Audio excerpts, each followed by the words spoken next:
के भी बहुत बेहतरीन मार्क्स लेकर आते हैं, जबकि कुछ ऐसे भी स्टूडेंट हैं जो कि बहुत ज्यादा पढ़ाई करते हैं बट फिर भी अच्छे मार्क्स नहीं लेके आ पाते। तो आपके दिन का 1 घंटा ऐसा होना चाहिए जब आप सारे डिस्ट्रैक्शन को छोड़कर सिर्फ और सिर्फ पढ़ाई पे फोकस करो, अगर तुम्हें एक टॉपर बनना है।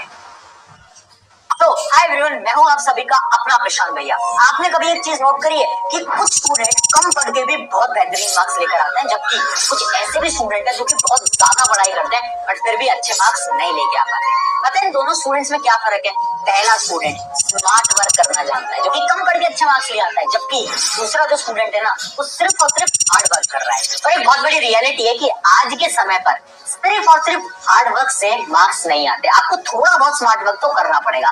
पर भैया ये स्मार्ट वर्क करते कैसे हैं ये तो बताओ। तो सिंपल से स्टेप्स हैं, आज मैं तुम्हें एक एक करके वो सारे के सारे स्टेप्स बताने वाला हूँ। इन सारे स्टेप्स को ध्यान से सुनना और अपनी लाइफ के अंदर, अपनी पढ़ाई के अंदर अप्लाई भी तुम्हें करना है। तो सबसे पहला स्टेप नंबर 1 जो कि है short term goals plus long term rewards. देखो स्मार्ट वर्क करने के लिए ना तुम्हें ना लंबे गोल नहीं बनाने, तुम्हें छोटे गोल बनाने। यानी तुम्हें ये पता होना चाहिए कि तुम्हें आज क्या करना है। बहुत सारे स्टूडेंट्स गलती क्या करते हैं ना, वो लॉन्ग टर्म सोचते हैं कि पता है 1 महीने के अंदर मैं ना ये 5 चैप्टर को खत्म कर दूंगा, है ना, 10 चैप्टर को खत्म कर दूंगा। जबकि होता क्या है ना कि 1 महीने में क्या क्या होगा उसके बारे में तुम्हें भी नहीं पता। क्या पता तुम्हें कहीं जाना पड़ जाए, कहीं रिलेटिव की शादी हो जाए, बहुत सारी चीजें हो सकती है ना। इस वजह से स्मार्ट वर्क में हम लॉन्ग टर्म गोल नहीं बनाते, हम आज का सोचते हैं। यानी मान लो आज की रात मैं प्लान करूंगा कि कल मुझे क्या करना है, मैं वो टास्क लिखूंगा। यानी मुझे डेली के टास्क बनाने हैं और वही सबसे इंपॉर्टेंट है। यानी शॉर्ट टर्म गोल्स बनाओ, छोटे। बड़े गोल्स को कोई फायदा नहीं है, क्योंकि अगर तुम बड़े गोल्स बनाओगे अचीव हो ही नहीं पाएंगे।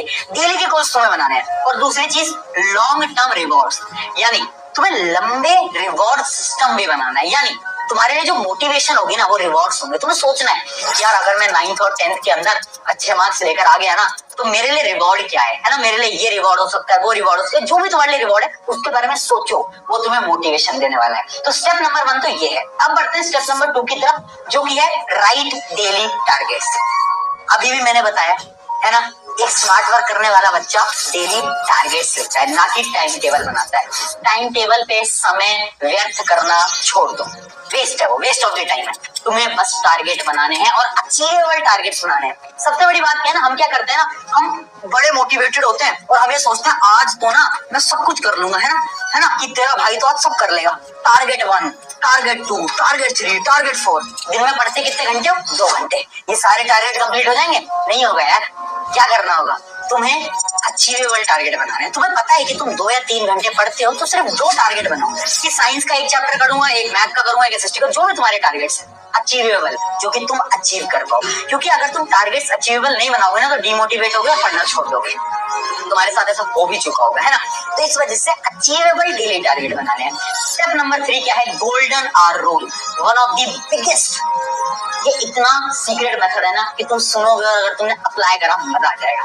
गोल्डन आवर रूल ये बोलता है कि आपके दिन का 1 घंटा ऐसा होना चाहिए जब आप सारे डिस्ट्रैक्शंस को छोड़कर सिर्फ और सिर्फ पढ़ाई पे फोकस करो। यानी 1 घंटा ऐसा है जब तुमने मोबाइल फोन भी साइड रख दिया, सब कुछ, और सिर्फ तुम सेल्फ स्टडी करो।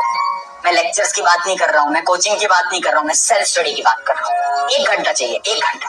अगर तुमने हर रोज ये 1 घंटा निकाल लिया ना कंसिस्टेंटली, मैं सच बता रहा हूँ, इस 1 घंटे के अंदर तुम्हारी प्रोडक्टिविटी 3 घंटों के बराबर होगी, है ना। ये मैं बहुत सारे स्टूडेंट्स को बचा चुका हूँ और बहुत सारे स्टूडेंट्स अप्लाई कर भी चुके हैं। अब इससे फायदा क्या होता है ना, वो स्टूडेंट जो कि थोड़े से काम में 2-2 घंटे लेता था, अब वो उस काम में 1 घंटे लेता है। ये है फायदा इस गोल्डन आवर रूल का। अप्लाई करके देखना आज से। 1 घंटा लो, सारी चीजें भूल जाओ, सारे डिस्ट्रैक्शन छोड़ो, सिर्फ 1 घंटे पढ़ाई करो, मजा आ जाएगा। सारा फोकस पढ़ाई पे होगा, सारे डिस्ट्रैक्शन गायब हो जाएंगे। ठीक है, अगले स्टेप की तरफ बढ़ते हैं, जो कि है प्रोक्रास्टिनेशन। देखो एक स्मार्ट वर्क करने वाला बच्चा ना प्रोक्रास्टिनेट नहीं करता। प्रोक्रास्टिनेट यानी कल पे चीजों को नहीं टालता। होता क्या है ना, एक एग्जांपल से बताता हूं, मुझे पता है तुम्हारे साथ भी कभी ना कभी हुआ होगा। तुमने सोचा कि अब ना 7 बजे से पढ़ना स्टार्ट करेंगे, पर हुआ क्या कि तुमने जब घड़ी देखी तो 7:15 हो रहे थे। अब तुमने सोचा यार मेरे तो 15 मिनट खराब हो गए, अब ऐसा करते हैं कि 7:15 से थोड़ी ना स्टार्ट करते हैं पढ़ना, अब ना 7:30 से पढ़ना स्टार्ट करेंगे या फिर 8 बजे से डायरेक्ट पढ़ना स्टार्ट करेंगे। करा है ना, यही होता है प्रोक्रास्टिनेशन। हम कामों को आगे टालते जाते हैं, जबकि स्मार्ट वर्क करने वाला बच्चा क्या देखेगा, अच्छा 7:15 हो गए, 15 मिनट वेस्ट कर दिए, चलो कोई बात नहीं, अभी से पढ़ना स्टार्ट करता हूँ और 15 मिनट एक्स्ट्रा पढ़ूंगा। ये माइंडसेट चाहिए। अगर ये माइंडसेट आ गया तो प्रोक्रास्टिनेशन की प्रॉब्लम खत्म, गायब हो जाएगी वो, है ना। तो माइंडसेट अपने अंदर तुम्हें लेकर आना पड़ेगा। इसके साथ साथ सबसे इंपॉर्टेंट चीज, यूज लेटेस्ट टूल।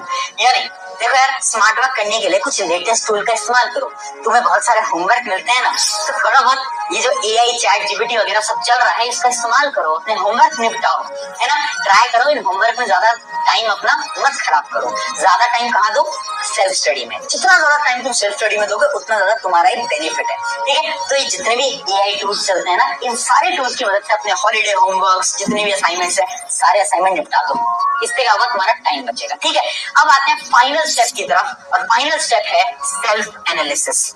देखो यार, अगर तुम्हें एक टॉपर बनना है, अच्छे मार्क्स लाने हैं, एनालिसिस करना आना चाहिए। सेल्फ एनालिसिस क्या होता है, तुम्हें पता होना चाहिए कि आज तुमने डेली टारगेट्स को अचीव करा या नहीं करा। कैसे पता होगा, एक सिंपल सी ट्रिक देता हूँ, मैंने तुम्हें शुरू में बताया था। अपने डेली टारगेट्स लिखो, एक नोटबुक बना लो, उसमें अपने डेली टारगेट्स लिखो, ठीक है।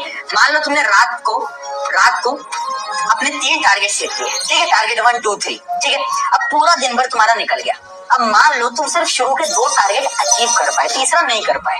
अब रात को बैठ के ना तुम्हें इधर कट लगाना है, ऐसे इससे ना सुकून आएगा, सेल्फ सेटिस्फेक्शन आएगा कि 2 टारगेट कंप्लीट कर लिए। अच्छा तीसरा नहीं करा, तीसरे का सर्कल लगा लिया, है ना। अब इस तीसरे टारगेट को अगले दिन में कवर करना, ये होता है सेल्फ एनालिसिस। ये अगर तुम डेली कर लोगे ना, मैं गारंटी से बोल रहा हूँ, ये मार्क्स तो बहुत कम है, तुम बहुत अच्छी जिंदगी में कुछ बहुत बेहतरीन कर पाओगे, ठीक है। तो ये सबसे इंपॉर्टेंट चीज है। अगर इन सारी चीजों को तुम फॉलो करते हो, स्मार्ट वर्क की मदद से तुम बहुत बेहतरीन मार्क्स लेकर आ सकते हो। तो जाओ पढ़ाई करो। शुक्रिया एवरीवन, मैं हूं सभी का अपना प्रशांत, जाओ फटाफट से पढ़ाई करो। Bye bye.